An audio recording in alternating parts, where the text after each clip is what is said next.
So we're starting to build now a picture of our takeaway lessons. We've talked a little bit about the economics of customer relationships. Can you apply that in your business? Is there someone, a colleague that you can work with to look at those economics, to give you the business case for change? A personal business case, a business case in your team, or in terms of the overt above water, 10%, where it may need to be structures, reporting lines, management information, processes, and so on. And then think about what insights have you got, what discoveries. If you start to think about the interactions you've had, successful and ones you wish things had turned out differently, and start to pick out time slicing, like rerunning a video, what was going on in those interactions. So it's personal introspection and thinking about what's the most important capability in your market, remembering that I spoke about the kinds of capabilities needed in coaching and capability, so you need to create that for yourself. And you may have a company competence framework that you can draw on for ideas here. But it's about getting the key things that are a tipping point for success in your particular market with your clientele. Now this can lead to foresight about your customer needs. You can then start to mentally rehearse your next meeting, your next presentation, even your next email, and think about how you can build rapport, build trust, build confidence in you with that particular client. And it's this mental rehearsal which our brains are very, very good at. We can envision ourselves, we can feel, see, hear, being in that particular meeting, if it's face-to-face, and thinking about how that customer might be influenced. We're all from different communication backgrounds. We all have different preferences. Some of us are very tuned into the visual, others into what they hear, and others in how you make them feel, a very tangible, sort of how you help them grasp the situation. So you can rehearse, the brain has the capability to rehearse that foresight, so you can improve yourself before you even get in front of the customer. If you can move on to the next slide, Suzanne. Suzanne? Yes, sorry, Jill. I'm just trying to click on two things at once here. I just want to ask again now if anyone has any questions on what Jill has just talked about in terms of, especially find that very powerful what you were saying there, Jill, to really imagine that person that you have, you admire and their qualities, and then to think about how those qualities might be, how you might take them on board and how you might develop them. So if anyone has any, I see a question. What if there is something that you want to stop doing but find it difficult? Is that something you could answer now, or you'd like to answer a little bit further down the line, Jill? I'm happy to answer that one now. Part of what we're trying to do is to give you a roadmap for focusing your actions and working with other people and rehearsing, using that capability of rehearsing and immersing yourself in the same scenario before you're actually live, if you like. So looking at the list of things that I put on a personal development plan, things like interrupting people. You may be on Friday night in the bar with your colleagues. You've had a busy week. You can practice stopping interrupting people with every relationship that you have.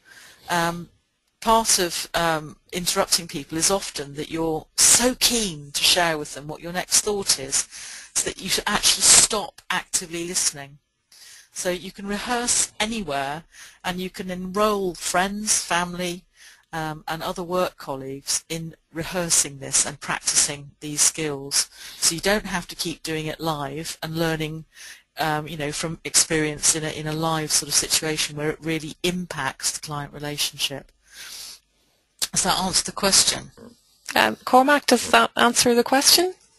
Yes, I think It certainly does. He's just nodded to me, so thank you very much for that, Jill. So we'll let you get on now to the personal development plan that you'd like to talk us through. Well, what I want to remind you here is that we're trying to focus your actions in order that you better understand how your behaviour can influence your sales outcome. That's the focus of today. And secondly, how you can improve the way you do business with new clients. And thirdly, to think about how you can increase your ability to generate more revenue at low cost of acquisition. So there's a lot riding on a personal development plan and these kind of development actions. I've given you a format which may align with a company format that you have for personal development. You know, there are staff development, management development, employee assistance things around in most organisations, and I'm not trying to override that. I'm just giving you one idea, and it's really up to you to work out what works best for you.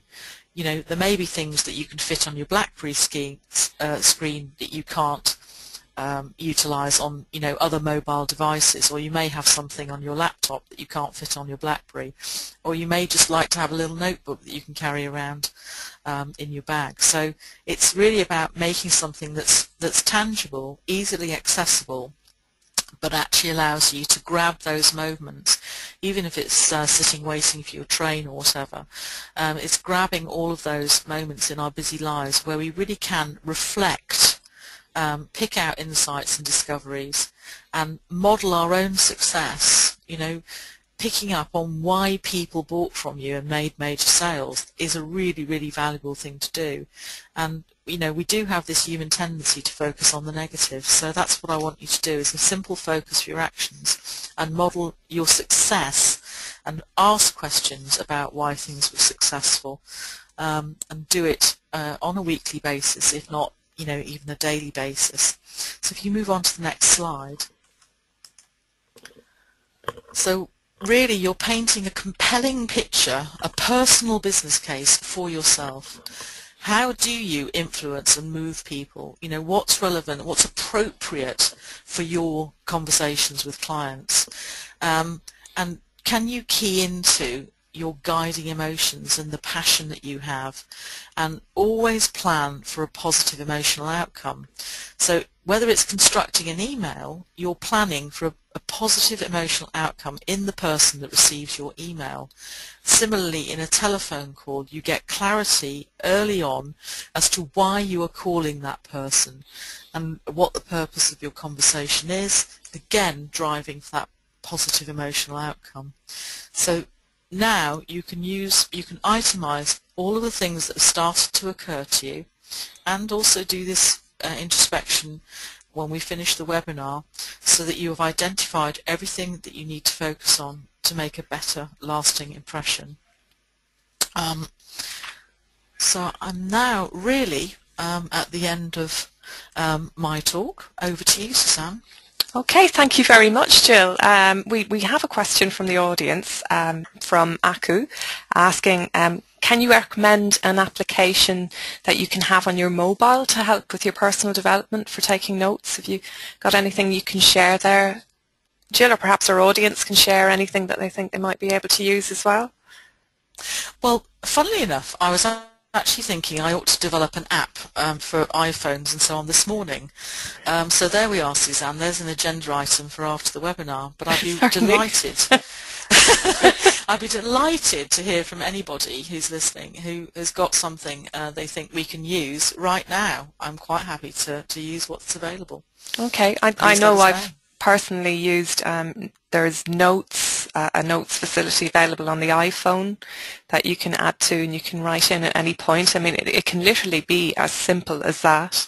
I think most mobile phones seem to have a sort of notes facility these days. You can save a note, you can edit a note, and really, because it doesn't have to be a very long document, because it's really what I'm starting, what I'm stopping, what I'll do more of, what I'll do less of, and even if I believe I've heard some other sort of personal development gurus say if you can practice a habit every day for 30 days, it becomes a regular thing and you don't have to think about doing it anymore. So it might be that you think about one thing at a time, for example, not interrupting people. Maybe that's a suggestion. If anybody has any other thoughts about that, we're happy to hear those as well. I have another question, Jill.